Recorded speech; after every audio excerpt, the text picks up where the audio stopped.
Yeah, so this week we have Gemini 2.0 release, and it made some pretty impressive document processing advances. El Salvador dropped Bitcoin as a legal tender, and OpenAI released their O3 mini model to compete with DeepSeek AI. So Gemini 2.0.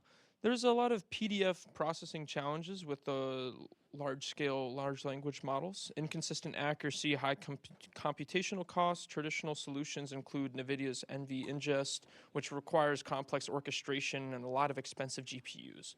So Google's new model significantly reduces the costs while maintaining high OCR, optical character recognition accuracy, and it actually outperforms OpenAI's ChatGPT 4.0 cost and a cost effectiveness.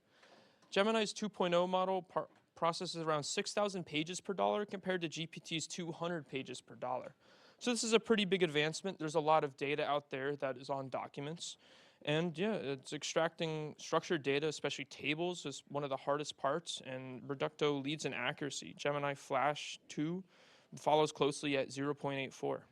And most of the discrepancies are formatting related rather than true data misinterpretation. So big advances there. If you didn't know, El Salvador was using Bitcoin as a legal tender, and Congress revised the Bitcoin law, removing its classification as a mandatory currency. This change was necessary for El Salvador to secure a $1.4 billion loan from the International Monetary Fund. Although the law still calls Bitcoin a legal tender, businesses and individuals can now refuse Bitcoin payments, making it a legal tender status meaningless in practice.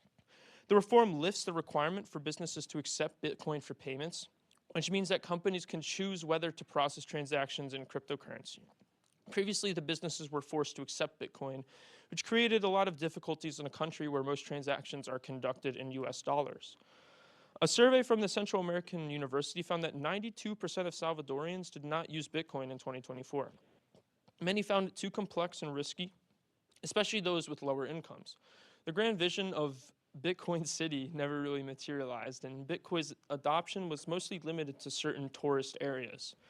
Despite the legal change, officials say the government will continue to invest in Bitcoin, and El Salvador currently holds around 6,000 Bitcoins, which is valued at over $634 million.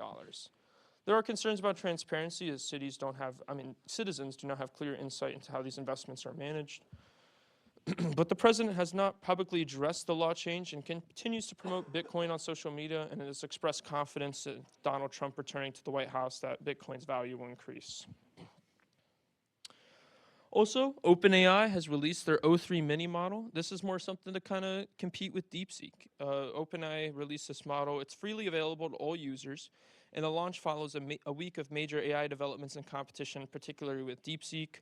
And O3 is an improvement over its predecessor, O1 Mini, with a 24% increase in response speed and improved reasoning for math, coding, and science-related tasks. It also provides more detailed problem-solving steps, and developers can utilize O3 Mini through various OpenAI APIs, now including the chat completion API, assistance API, and the batch API.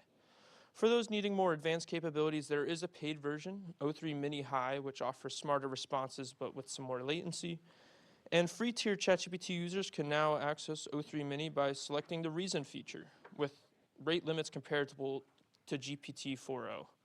OpenAI has also expanded message limits for Plus and Teams users, while Pro subscribers are paying $200 per month to receive unlimited access. OpenAI's release of O3 Mini highlights its push to stay ahead in the AI race, directly competing with innovations from DeepSeek and Alibaba by making this model more widely accessible. And OpenAI continues its strategy of rapid development in the search for market dominance.